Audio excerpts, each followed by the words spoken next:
ছোট্ট বন্ধুরা কেমন আছো? আচ্ছা, তোমরা টুনটুনিকে চেনো? সে কি এত ভালো ছড়া কাটে যে টুনটুনি, যার কাছে রাজার ধন থাকে, তাকে চেনো না? তাহলে উপেন্দ্রকিশোর রায়চৌধুরীর লেখা টুনটুনির গল্পগুলো তো নিশ্চয়ই পড়তে হবে তোমাদের, আর তার সঙ্গে শুনতে হবে আমার আজকের গল্প। কিন্তু গল্প শোনার আগে প্লিজ সাবস্ক্রাইব করে নাও আমার চ্যানেলটা। করে নিয়েছো তো? তাহলে শুরু করি আজকের গল্প। সবাই জানে আমি পশু পাখিদের সাথে কথা বলতে পারি, তাদের ভাষা বুঝতে পারি, আর তাই জন্যই তো নারায়ণগড় থেকে কুড়রাজ্য সব জায়গাতেই বেশ উপকার হয়েছে আমাদের। কিন্তু তোমরা কি জানো আমি এই শিক্ষা কার থেকে পেলাম? আজ তাহলে সেই গল্প বলি, শোনো। তখন আমরা বেশ ছোট, কাকাবাবু আর বাবার মধ্যে তখন খুব ভাব। তখনও তো দুষ্টু মন্ত্রী আসেনি হাল্লায়, জাদুঘর বরফিও নয়, তাই আমাদের তখন খুব সুখের সময়। এই রকম এক সময় আমাদের দুই পরিবার একবার ঠিক করলো আমরা সবাই মিলে বনভোজনে যাব। আমাদের পায়েকে আমরা হই হই করে উঠলাম।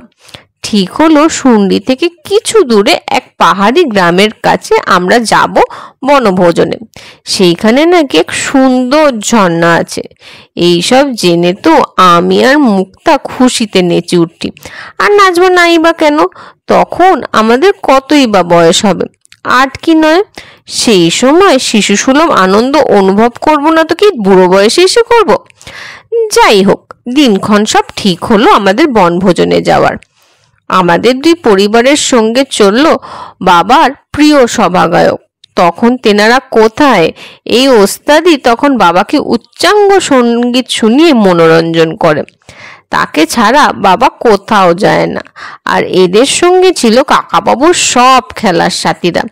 এদের ছাড়া কাকাবাবু আর মুক্তামালা তখন কোথাও যেতই না, তাই এরাও আমাদের সঙ্গে ছিল। সবাইকে সাথে নিয়ে আমরা বেরোলাম বনভোজনের পথে। সত্যি বলতে কি, আমাদের বনভোজনের জায়গাটা খুবই সুন্দর ছিল, একেবারে মায়াবী যাকে বলে। একদিকে এক সুন্দর পাহাড়ি ঝর্ণা, তাকে ঘিরে এক সুন্দর অথচ ভয়ঙ্কর জঙ্গল।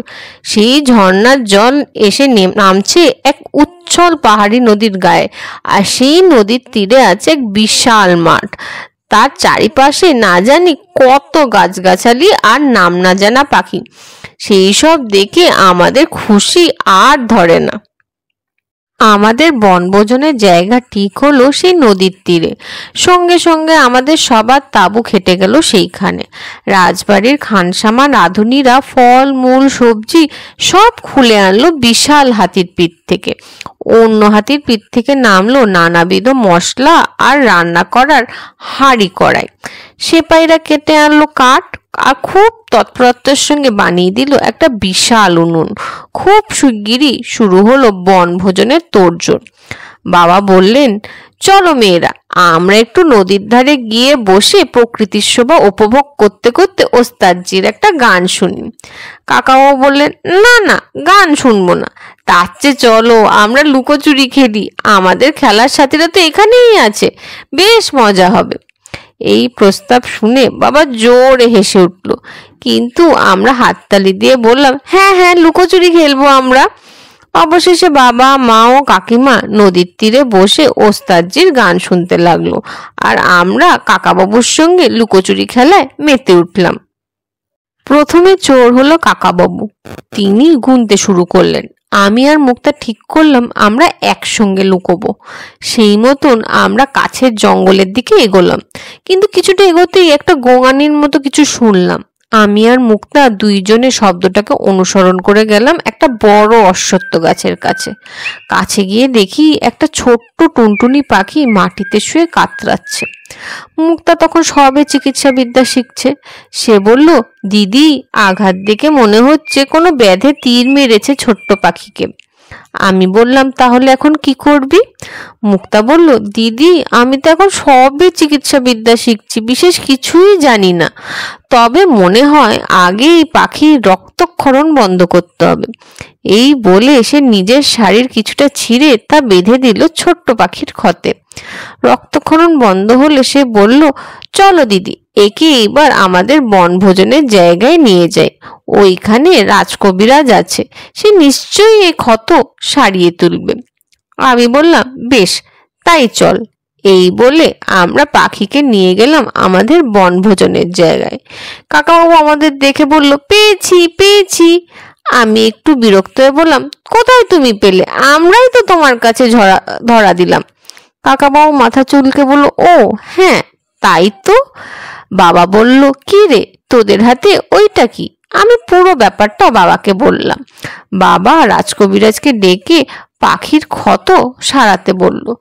রাজকবিরাজ দক্ষ হাতে পাখিকে সারিয়ে তুলল, আর পাখি জ্ঞান ফিরে পেয়ে সে কি চিল্লামিল্লি শুরু করলো।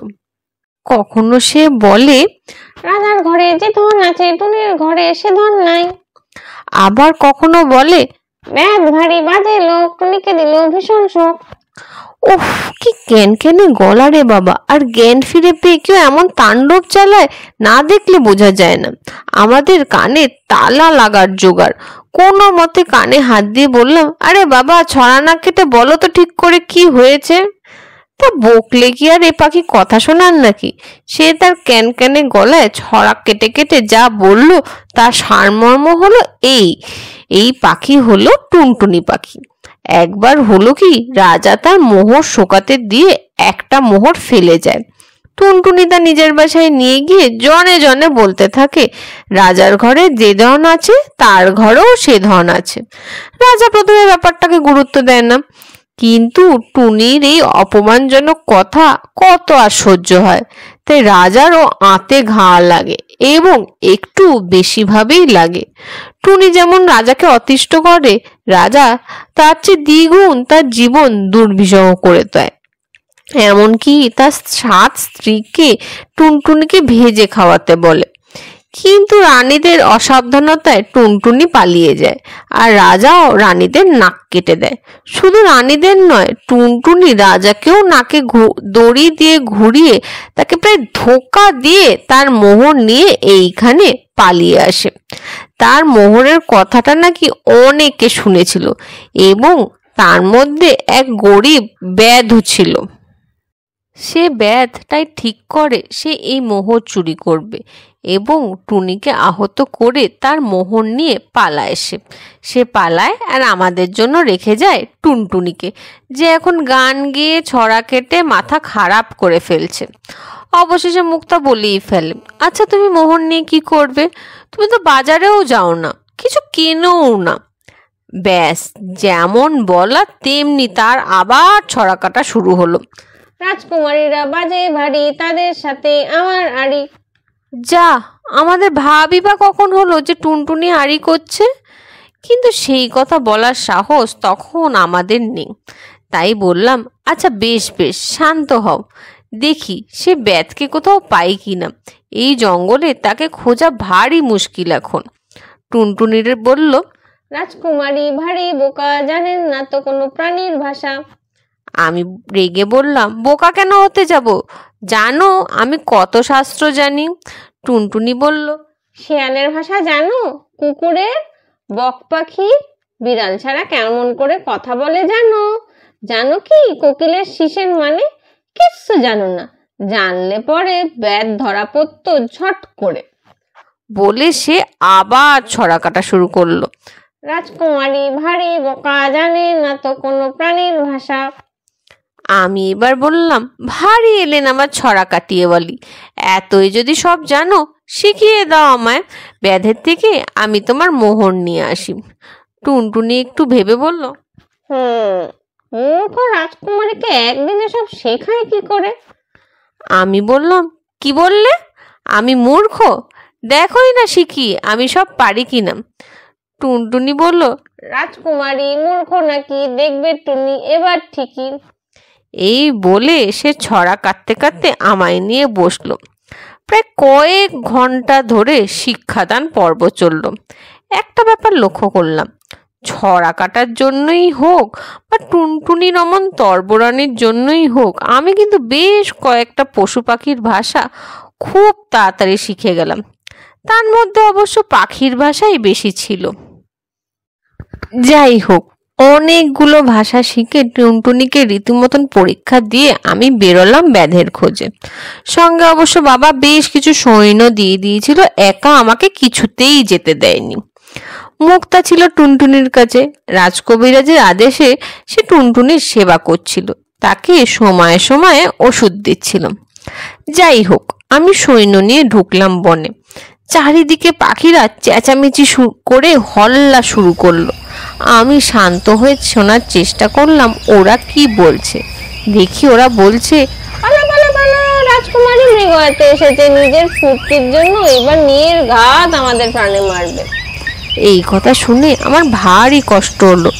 আমি একটা ছোট্ট শীষ দিয়ে বললাম, না গো না, আমি কাউকে মারবো না, আমি তো শুধু সেই ব্যাধের খোঁজে এসেছি যে টুনটুনিকে তীর মেরেছিল। এইবার পাখিদের কলরব একটু থামলো। একটা শালিক পাখি এসে আমায় বলল, ওই সেই ঝগড়াটে পাখি যার মোহরকে খুব দেমাক হয়েছে। আমি মাথা নেড়ে বললাম, সেই। শালিক বলল, বেশ হয়েছে, দেমাগ দেখে বাঁচি নে বাপু, এখন বোঝো ঠেলা, জনে জনে কথা রাষ্ট্রকর্ম করার ঠেলা বোঝো এইবারে। পাঁচ পাখি এইবার গুরু গম্ভীর গলায় বলল, সে যাই হোক, সে আমাদেরই একজন, তার বিপদ হলে আমাদের উচিত তার পাশে দাঁড়ানো। কাক একটা বৃষ্টি গলায় বলল, রাটে তবে কিনা আখিটা বড্ড ঝগড়াটে। এইবার এক ধনেশ পাখি বলল, ব্যাধকে আমি জঙ্গলের দক্ষিণে যেতে দেখেছি বটে। আমি তাকে ধন্যবাদ বলে সৈন্য নিয়ে এগিয়ে গেলাম জঙ্গলে। জঙ্গলের ভিতরে ঢুকে দেখি একটা শিয়াল আহত হয়ে পড়ে আছে, তার গায়ে নীল ছোপ ছোপ দাগ। আমি সঙ্গে সঙ্গে শিয়ালের পাশে বসে তাকে তার ভাষায় জিজ্ঞেস করলাম, কি হয়েছে শিয়াল ভাই তোমার? শিয়াল গোঙাতে গোঙাতে বলল, অতি চালাকের গলায় দড়ি বলে না, আমার সেই হাল। গৃহস্থের বাড়ি রং করার নীল রং পড়ে গিয়েছিল আমার উপর, তাতে পুরো নীল হয়ে গিয়েছিলাম। নীল শেয়াল পশু সমাজ আগে দেখেনি, তারা আমায় কেউ কেটা ভাবলো, ওর বাবারে, নিজেদের রাজা বানালো। কিন্তু অনেক দিন স্নান না করে ওর বাবারে গা হাত পা চুলকোচ্ছিল, তাই আজ এলাম স্নান করতে। ভেবেছিলাম রং বুঝি পুরো সেটে গিয়েছে, কিন্তু হায় হায়, কি হলো আমার! নীল রং যেতেই বেরিয়ে এলো আসল রূপ। তারপর আর পশুদের পায়ে এলো পাথারি, লাথি, ঘুষি, আছড়ানো, কামড়ানো, কিছু বাদনি। উড়ে বাবারে, মাগরে, মরে গেলুম রে বলে সে চেঁচিয়ে উঠল। আমি বললাম, বেশ হয়েছে বলে তার গায়ে একটা মলম লাগিয়ে দিলাম, কবিরাজের দেওয়া মলম, ব্যথা বেদনা থেকে মুক্তি দেয়। সেই মলমে শিয়ালের ব্যথা কমলে সে আমাকে ব্যাধের ঘর অবধি নিয়ে যায়, আর আমায় কথা দেয় আর কোনোদিন লোক ঠকাবে না। তবে আমি সে কথা বিশ্বাস করিনি, এরা খুব ধূর্ত, এদের স্বভাব যায় না বলে। সত্যি বলতে কি, ব্যাধের বাড়ি দেখে আমার কান্নাই পেল। সে যে কেন মোহর চুরি করেছে তাও বুঝলাম। কুঁড়ে ঘর আমি অনেক দেখেছি, কিন্তু এমন হতচ্ছিদ্র ঘর না, এমন ঘর আমি সত্যিই দেখিনি। এদের ঘরে ভাত হওয়া মানে ভোজ, চারবেলা খাওয়া কাকে বলে তা এরা জানে না। কোনো মতে কলাই, গেরি, গুগলি খেয়ে এরা বেঁচে আছে এই জঙ্গলের মধ্যে। আমাকে দেখে তারা তাই কি ভয়ই না পেয়েছিল। শেষে আমি অভয় দেওয়াতে তাদের কিছুটা ভয় কাটে। তাকে আমি টুনটুনির মোহরের কথা জিজ্ঞেস করতে সে কেঁদে ফেলে বলে, দেখছেন তো রাজকুমারী ঘরের অবস্থা, এমন অবস্থায় যদি একটা মোহর চুরি করি তাহলে কি সেটা খুব ভুল? আর টুনটুনির মোহরের কি কাজ? তাকে তো টাকা দিয়ে চাল, ডাল, তেল কিচ্ছু কিনতে হয় না, ছেলে মেয়ে বউয়ের জামা কাপড় কিনতে হয় না, ঘর বানাতে হয় না। তার কাছে মোহর থাকা যা, একটা মাটির তাল থাকাও তাই। আমি হেসে বললাম, আমি সব বুঝেছি, কিন্তু টুনটুনি ভারী ঝগড়াটে পাখি, সে তার নিজের হক ছাড়বে না। এক কাজ করো, তুমি এই চন্দ্রহারটা রাখো। এই বলে আমি ওকে আমার মণিমুক্তা খচিত চন্দ্রহারটা দিলাম। বললাম, এর দাম ওই মোহরের চেয়ে অনেক বেশি, আর তুমি পারলে কাল বা পরশু সভায় এসো। বাবাকে আমি বলে রাখবো, উনি তোমার রাজপ্রাসাদে নির্ঘাত একটা কাজের ব্যবস্থা করে দেবে। বেদ আমার কথা শুনে খুশিতে কেঁদে উঠল। তার বউ বাচ্চার মুখ উজ্জ্বল হয়ে উঠল। সে আমায় খুশি খুশি মোহরটা দিয়ে দিল। আমি সৈন্যদের বলে বনভোজনের সব খাবার বেদের বাড়ি তার ছেলে মেয়েদের খাবার জন্য পাঠিয়ে দিলাম। তারপর বীর দর্পে টুনটুনির মোহর নিয়ে তাকে ফেরত দিলাম। মোহর পেয়ে তার সে কি নাচ! উফ, নাচতে নাচতে গা হাত পা আবার ছড়ে আর কি। যাই হোক, কোনো মতে আমি আর মুক্তা তাকে থামালাম। সে যতদিন আমাদের কাছে ছিল সে আমায় ছড়া কেটে কেটে পশু পাখিদের ভাষা শিখিয়েছিল। আর মানতে বাধা নেই, তার দৌলতেই বেদের রাজবাড়িতে একটা মাস মাইনের চাকরিও জুটেছিল। তার এখন আর আগের মতো অবস্থা নেই। সে এখন শুন্ডির বুদ্ধিষ্ণু এক ব্যক্তি। ছোট্ট বন্ধুরা, তাহলে এই হলো রাজকুমারী মণিমালার পশু পাখির ভাষা শেখার গল্প। কেমন লাগলো আজকের গল্প? জানাতে ভুলো না কিন্তু। আর আমার কিছু ভালো না লাগলে তাও জানিও। আমি চেষ্টা করব নিজেকে শুধরে আরো ভালো কিছু নিয়ে আসতে তোমাদের জন্য। তাহলে আজ আসি, টাটা।